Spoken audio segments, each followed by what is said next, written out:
I wanted a place that was actually going to be very stable as rural property, not going to be developed because a lot of other people like me saw the potential and started to build houses everywhere.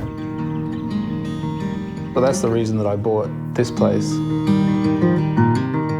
The other reason was because it's on the river, so I have the access to the fishing. I think it strikes a chord with a lot of people about living off the grid and about being sort of minimalist.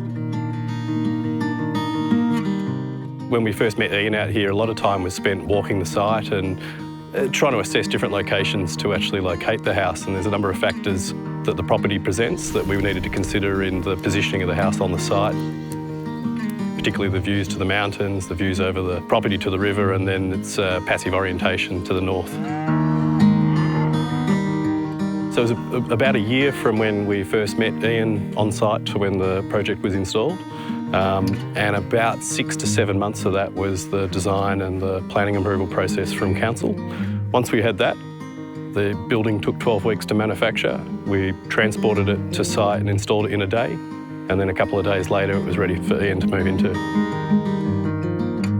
What I wanted was for people to believe that when they drove along the road and they glanced, without looking too closely, what they saw was a shed.